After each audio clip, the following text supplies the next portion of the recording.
Hello everyone. Class 9th mathematics chapter number 1 चल रहा था हमारा नंबर सिस्टम। एक्सरसाइज 1.2 तक हम कंप्लीट कर चुके हैं। अब शुरू करते हैं एक्सरसाइज 1.3। क्वेश्चन नंबर 1 देखते हैं।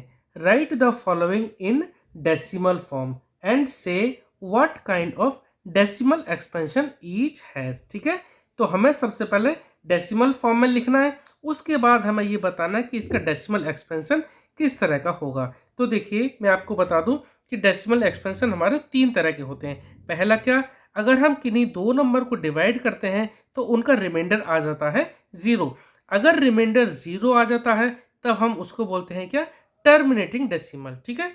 सेकंड केस है हमारा, अगर रिमाइंडर 0 नहीं आए लेकिन क्वोशिएंट में रिपीट होती रहे कोई टर्म। ठीक है, मैं आपको एकदम से सॉल्व करके बताऊंगा तो आपको ज़्यादा क्लियर हो जाएगा। ठीक है, अगर हमारा क्वोशिएंट हमारा रिपीट होता रहे कोई टर्म बार बार, तब हम उसको बोलेंगे क्या, non terminating but repeating. Third case हमारा होता है कि रिमाइंडर हमारा कुछ आए लेकिन क्वोशिएंट हमारा रिपीट ना हो, कुछ ना कुछ नंबर हर बार अलग अलग आता जाए। ठीक है, तो हम एक एक पार्ट जब करेंगे तो आपको मैं सारे डेसिमल एक्सपेंशन क्या क्या होते हैं मैं आपको क्लियर कर दूंगा। ठीक है, पार्ट फर्स्ट देखते हैं। 36 डिवाइड बाई 100। देखिए, डिनोमिनेटर में हमारे पास 100 हो, 10 हो, 1000, 10,000, यानी कि डिनोमिनेटर में हमारे पास 0 के अलावा कोई दूसरा टर्म ना हो, 1 तो रहेगा ही रहेगा। ठीक है, तब हम क्या करते हैं, हम इसको डिवाइड ना करके हम इसका डायरेक्ट आंसर लिख देते हैं। किस तरह से, जो नंबर ऊपर जो लिखा है न्यूमरेटर उसको हमने ऐसे ही लिख दिया। ठीक है, और नीचे जितने 0 हैं उतने डिजिट से लेफ्ट में पॉइंट लगा देंगे, 1 2, तो 1 2 यहाँ हमने पॉइंट यानी डेसिमल लगा दिया। डेसिमल से पहले आप 0 लगा सकते हैं। ठीक है, ये आपका आंसर आ गया सीधा के सीधा।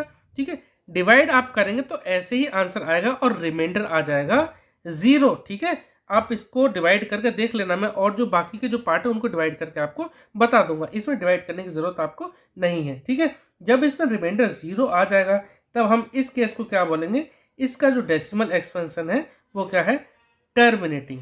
ठीक है, क्या हो जाएगा, ये हो जाएगा टर्मिनेटिंग डेसिमल। ठीक है, इस तरह से पार्ट फर्स्ट हमारा कंप्लीट हो गया। जब रिमाइंडर 0 आ जाता है तब हम बोलते हैं टर्मिनेटिंग डेसिमल। ठीक है, और हाँ, जब टर्मिनेटिंग डेसिमल होता है तब ये नंबर किस तरह का होता है, ये होता है रेशनल नंबर। ठीक है, ये होता है किसका, रेशनल नंबर का केस। ठीक है, पार्ट सेकंड देखते हैं। 1 डिवाइड बाई 11, यानी 1 को हमें 11 से डिवाइड करना। तो देखो, जो ऊपर यानी न्यूमरेटर जो होता है उसको हम अंदर लिखते हैं और बाहर लिखते हैं जिससे डिवाइड करते हैं, यानी 11। ठीक है, अब देखो 11 से ये छोटा है तो 11 की टेबल में तो ये जाएगा नहीं, तो हम डेसिमल यानी पॉइंट लगा देंगे और एक 0 यहाँ पर बढ़ा देंगे। ठीक है, अब देखिए 0 बढ़ाने के बाद भी ये 11 से छोटा ही है, यानी 11 की टेबल में नहीं आएगा, तब हम यहाँ पर ना जाने की 0 लगाएंगे। ठीक है, एक बार ये टेबल में नहीं आया इसकी तो ना जाने का हमने 0 यहाँ लगाना ही पड़ेगा, उसके बाद हम यहाँ पर एक 0 बढ़ा सकते हैं। अब देखो, अब 11 की टेबल में जा सकता है, हाँ कोशिश करते हैं। देखो, अब 11 9 जा 99। ठीक है, क्योंकि अब ये 11 9 जा 99 इससे छोटा है, इसके पास में ही है, तो 100 में से अब 99 को घटा दो, क्या बचेगा, 1 बचेगा। ठीक है, अब रिमाइंडर बचा है, आगे बढ़ते हैं। पॉइंट लगा चुके हैं, अब हम यहाँ पर 0 बढ़ा लेते हैं अपनी मर्जी से, क्योंकि हम पहले पॉइंट लगा चुके हैं। अब 0 बढ़ाने के बाद भी 11 से ये छोटा है, तो ना जाने की 0, यानी 11 की टेबल में ये नहीं आया ना 0 बढ़ाने के बाद भी, तब हम ना जाने की 0 लगाते हैं और फिर यहाँ पर हम 0 बढ़ाते हैं। ठीक है, अब फिर से 11 की टेबल पढ़ते हैं और 100 के पास पहुँचने की कोशिश करते हैं, तो 11 9 जा 99। ठीक है, अब इसको सब्ट्रैक्ट कर देंगे, यहाँ भी हमने सब्ट्रैक्ट किया था, तो 100 में से 99 घटा दिए, क्या बचा, 1 बचा। ठीक है, पहले भी हमारा रिमाइंडर 1 बचा था, अभी भी रिमाइंडर हमारा 1, यानी कि रिपीट होएगा। ठीक है, आगे बढ़ते हैं। देखो 1 बचा हमारा रिमाइंडर में, पॉइंट हम लगा चुके हैं, एक 0 हम यहाँ बढ़ा सकते हैं। ठीक है, अब 0 बढ़ाने के बाद भी 11 से छोटा रहा, तो ना जाने कि हम यहाँ पे 0 लगाते हैं। ठीक है, फिर हम यहाँ 0 बढ़ाते हैं। अब देखो पहले की तरह कर देते हैं, 11 9 जा 99, तो 11 9 जा 99, क्या बचेगा हमारे पास, बचेगा पहले की तरह रिमाइंडर 1। देखो बार बार ये सेम, यहाँ भी रिमाइंडर 1, यहाँ भी रिमाइंडर, यहाँ भी रिमाइंडर 1, यहाँ पे भी रिमाइंडर 1। अब हम बार बार करेंगे तो सेम चीज़ रिपीट होती जाएगी।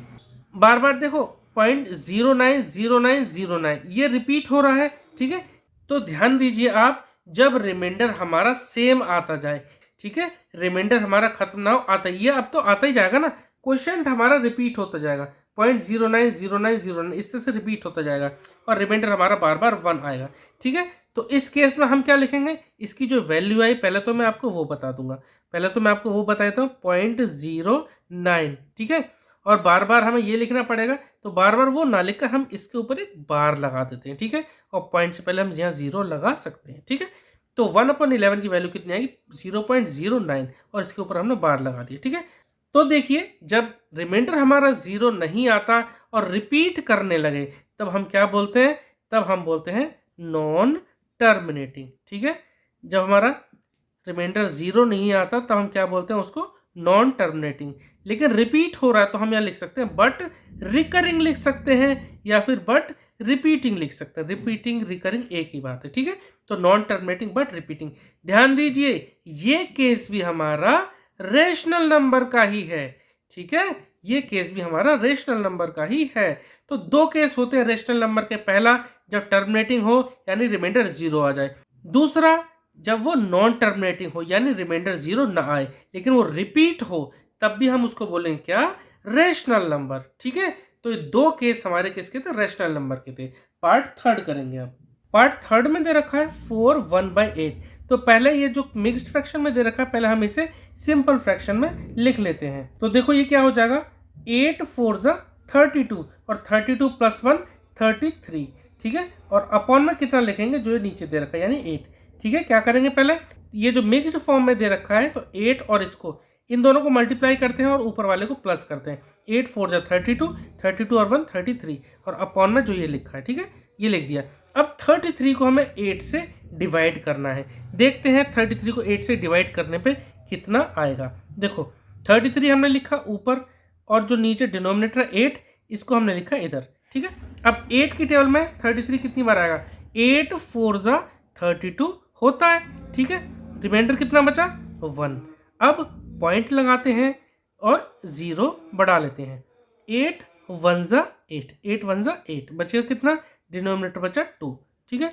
अब पॉइंट लगा चुके हैं हम पहले ही, तो हम यहाँ 0 बढ़ा सकते हैं। 8 2 16, रिमाइंडर कितना बचा, 4 बचा। अब पॉइंट लगा चुके हैं तो हम यहाँ 0 बढ़ा सकते हैं। कितना आ जाएगा, 8 5 40। तो देखिए रिमाइंडर कितना आ गया यहाँ पर, 0, ठीक है। जब रिमाइंडर हमारा 0 आ जाए तब हम क्या बोलते हैं उसको, हम क्या बोलते हैं, टर्मिनेटिंग डेसिमल, ठीक है। पहले तो इसकी जो वैल्यू आई वो ले देता हूँ, यानी कि 4.125। और क्योंकि रिमाइंडर 0 हमारा आ चुका है इसलिए हम क्या बोलेंगे इसको, टर्मिनेटिंग डेसिमल। इसका जो डेसिमल एक्सपेंशन किस तरह का हो गया, टर्मिनेटिंग डेसिमल, ठीक है। और टर्मिनेटिंग डेसिमल वाला हमारा कौन सा केस होता है, रेशनल नंबर, ठीक है। तो ये आपको क्लियर हो गया पार्ट थर्ड। पार्ट 4 देखते हैं। देखिए 3/13 यानी 3/13। तो जो ऊपर लिखा है उसको हम अंदर लिखेंगे, और जो डिनोमिनेटर है 13 जिससे डिवाइड कर रहे हैं उसको हम यहाँ लिखेंगे बाहर। अब 13 के टेबल में कितनी बार जाएगा, 3 तो छोटा है, जाएगा नहीं, तो हम पॉइंट लगाएंगे और एक 0 बढ़ा लेंगे, ठीक है। अब 13 की टेबल पढ़नी है, 30 के पास पहुँचते हैं, तो 13 2 26 होता है, ठीक है। 13 2 26, बचा कितना, 4 बचा। अब पॉइंट लगा चुके हैं, हम अपनी मर्जी से यहाँ 0 बढ़ा सकते हैं। अब 13 की टेबल पढ़ेंगे, 40 के पास पहुँचेंगे तो 13 3 39, ठीक है। बचा कितना, 1 बचा। अब डेसिमल लगा चुके हैं हम पहले ही, तो हम यहाँ पे 0 बढ़ा देंगे। अब देखिए 0 बढ़ाने के बाद भी ये 13 से छोटा है, ध्यान रखना। तब ना जाने कि हम पहले 0 बढ़ाएंगे, उसके बाद हम 0 यहाँ बढ़ा सकते हैं, ठीक है। अब 13 की फिर से टेबल पढ़ेंगे, 100 के पास पहुँचना चाहिए, 100 से ज़्यादा नहीं होना चाहिए। तो देखिए 13 7 91 होता है। माइनस करेंगे तो 100 में से 91 माइनस करें तो बचा कितना, 9 बचा। अब पॉइंट लगा चुके हैं तो हम यहाँ 0 बढ़ा सकते हैं। अब 13 की फिर से टेबल पढ़ेंगे, 13 के टेबल पढ़ेंगे तो देखो 90 आएगा। इससे कम वाला देखते हैं, 91 होता है 13 7 जा, तो 13 6 जा ले लेंगे। ठीक है, 13 6 जा कितना होता है 78 होता है। ठीक है, माइनस करेंगे तो 90 में से 78 माइनस करेंगे तो ये देखिए कितना बचेगा 12 बचेगा। ठीक है, अब ये बचा रिमाइंडर। अब हम पॉइंट लगा चुके हैं पहले, यहाँ पे 0 बढ़ा लेते हैं, कितना हो जाएगा ये 120। अब फिर से 13 की टेबल पढ़ेंगे 120 के पास पहुंचने के लिए, तो देखो 39 जा, 13 जा कितना होता है 117। ठीक है, क्योंकि 13 10 जा 30 होता है, 39 जा 117। माइनस करते हैं, कितना बचता है, देखिए माइनस करने में बचता है 3। देखिए स्टार्टिंग में हमारे पास 3 ही था, अब यहाँ से रिपीट होने लगेगा ये। देखिए कैसे, अब देखो पॉइंट हम लगा चुके हैं, 0 बढ़ा देंगे। ठीक है, 0 बढ़ा दिया, तब 13 की टेबल में कितनी बार जाएगा 13 2 जा। ठीक है, 13 2 जा 26 होगा। मैं ये लाइन आगे बढ़ाता हूँ, 13 2 जा 26 आएगा। कितना बचेगा, बचेगा 4। देखो पहले 3 था, यहाँ रिमाइंडर बचा था 4, इसका रिमाइंडर क्या बचेगा, इसका बचा था 1। ठीक है, इस तरह से देखो जब रिपीट होने लगे, जब ऐसी कंडीशन आए ना कि रिमाइंडर सेम आने लगे तो समझ लो रिपीट होने लगा। अब ये बचा 4, हम डेसिमल लगा चुके हैं, 0 बढ़ा देंगे। ठीक है, अब फिर से 13 की टेबल पढ़ते हैं। 13 की टेबल में 40 कितनी बार आएगा, 13 3 जा 39। ठीक है, 13 3 जा 39। रिमाइंडर कितना बचा, 1 बचा। ठीक है, देखो 1 ही बचा था यहाँ पे हमारा। अब पॉइंट लगा चुके हैं, फिर से 0 यहाँ बढ़ा लेंगे, और फिर से देखो इससे छोटा रह गया है तो ना जाने का यहाँ पर हम बढ़ाएंगे 0। इस तरह से देखिए आप 0 बढ़ा लिया, अब हम यहाँ पर बढ़ाएंगे 0। ठीक है, अब 13 7 जा 91।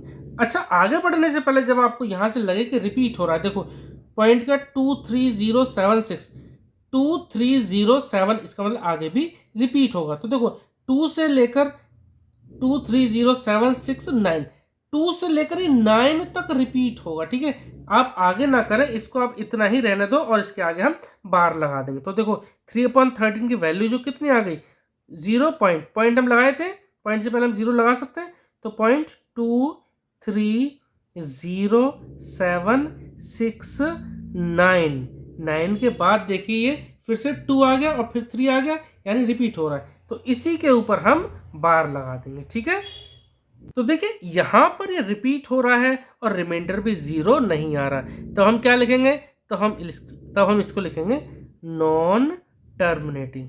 ठीक है, नॉन टर्मिनेटिंग, और साथ में रिपीट हो रहा है तो बट रिकरिंग लिख दो या फिर रिपीटिंग लिख दो। ठीक है, कुछ भी आप लिख दो, दोनों ही सही है। नॉन टर्मिनेटिंग बट रिपीटिंग, ये भी केस मैंने कैसे बताया था, ये भी बताया था रेशनल का केस। ठीक है, ठीक है, तो ये भी रेशनल नंबर है। ठीक है, तो पार्ट 4 हो गया। अब पार्ट 5 करेंगे। पार्ट 5 में हमें 2 को डिवाइड करना है 11 से, तो 2 लिख देते हैं इस तरह से। तो देखो 11 से डिवाइड करते हैं 2 को, 11 से छोटा है तो हम पहले ही डेसिमल लगा देंगे और एक 0 बढ़ा देंगे। अब 11 की टेबल में 1 जा करेंगे, 11 1 जा 11, बचेगा कितना, बचेगा हमारा 9। ठीक है, डेसिमल लगा चुके हैं, हम 0 यहाँ बढ़ा सकते हैं। अब 11 8 जा 88, बचेगा कितना, बचेगा 2।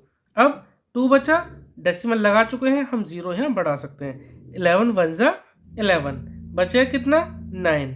ठीक है, देखिए यहाँ भी रिमाइंडर 9 बचा, यहाँ भी रिमाइंडर 9 बचा। ठीक है, ये रिपीट होगा। देखो 1-2 स्टेप और कर लेते हैं। 9 बचा, डेसिमल लगा चुके हैं, 0 बढ़ा दो, 11 8 जा 88, फिर से रिमाइंडर कितना बचेगा 2 बचेगा। तो देखो रिमाइंडर यहाँ पे सेम आता जा रहा है, यानी कि 1 8 1 8 ये इस तरह से रिपीट करेगा। तो 2/11 की वैल्यू हमारी कितनी हो गई, हम डेसिमल से पहले 0 लगा लेते हैं और लिख देते हैं 18। अब 1818 चाहो तो आप ऐसे लिख लो, चाहो 18 के ऊपर बार लगा दें। ठीक है, ये रिपीट होगी, जिसके ऊपर बार लगाता है ना सिर्फ वही नंबर रिपीट होंगे। ठीक है, तो ये क्या हो गया, देखो यहाँ पे भी रिमाइंडर हमारा 0 नहीं आ रहा और ये आता ही जा रहा है, तो इसको हम क्या बोलेंगे, नॉन टर्मिनेटिंग। जब रिमाइंडर 0 न आए तब हम उसको बोलते हैं क्या, नॉन टर्मिनेटिंग। और बट रिपीटिंग या बट रिकरिंग। ठीक है, जब नॉन टर्मिनेटिंग हो और रिकरिंग भी हो तब ये केस हमारा कौन सा होता है, रेशनल नंबर का। ठीक है, तो ये पार्ट 5 हमारा कंप्लीट हो गया। अब देखो लास्ट पार्ट करते हैं, पार्ट 6, 329 डिवाइड बाई 400। देखो इसको करने के दो तरीके हैं। एक तो यह है कि आप 400 से इसको डायरेक्ट डिवाइड कर दें, ठीक है। दूसरा तरीका क्या है कि मैं 400 को 100 बना लूँ और 100 बनने के बाद ही जो ऊपर आएगा उसको राइट साइड से 2 डिजिट पहले पॉइंट लगा दूंगा मैं, ठीक है। तो एक काम करते हैं, मैं सेकंड मेथड अपनाता हूँ क्योंकि डिवाइड करना तो आपको आ ही गया होगा, ठीक है। तो 400 को हम पहले 100 बना लेते हैं। 100 कैसे करेंगे, इसको हम 4 से डिवाइड कर दें। जब इधर किया 4 से डिवाइड तो ऊपर भी 4 से डिवाइड कर देंगे, ठीक है। 4 से ही क्यों किया, क्योंकि 400 को 4 से डिवाइड करेंगे तभी जाकर 100 आएगा, ठीक है। तो देखो 329 को 4 से डिवाइड करेंगे तो ये कितना आ जाएगा, आप इसको ओरली कर सकते हैं। 4 8 जा 32, 4 8 जा 32 और 9 को करेंगे तो 4 2 जा 8, बचेगा 1। 9 में से 8 के तो 1 बचा और पॉइंट लगाएंगे, 0 बढ़ाएंगे तो 4 2 जा 8 आएगा और फिर 0 बढ़ जाएगा तो 4 5 जा 20, ठीक है। अपॉन में क्या आ जाएगा, 4 से जब इसको डिवाइड करें तो ये आ जाएगा सिर्फ 100। अब देखो 2 0 आ गए, अब 2 डिजिट पहले पॉइंट आ जाएगा। पहले पॉइंट है तो पॉइंट इधर को आ जाएगा, कितना 2 डिजिट, क्योंकि 2 0 है। तो इसका आंसर क्या आएगा, 0.8225, ये इसका आंसर आ गया। यानी इसको आप डिवाइड करेंगे ना जब डायरेक्ट तो इतना ही आंसर इसका आएगा, ठीक है। अब देखो रिमाइंडर तो हमारा आ गया इसमें 0, तो क्या हो जाएगा, ये हो जाएगा टर्मिनेटिंग डेसिमल, ठीक है। क्या हो जाएगा, ये टर्मिनेटिंग डेसिमल। और जब टर्मिनेटिंग होता है तब भी क्या होता है हमारा, तब होता है रेशनल नंबर, ठीक है। क्या होता है, रेशनल नंबर। इस तरह से क्वेश्चन नंबर 1 हमारा कंप्लीट हो गया। वीडियो ज़्यादा लंबी हो जाएगी इसलिए इस वीडियो को यहीं रहने देते हैं। आई होप कि आपको ये सब समझ में आया होगा। अगर आपको किसी भी पार्ट में कोई डाउट है तो आप कमेंट सेक्शन में ज़रूर पूछिएगा। Okay, thank you.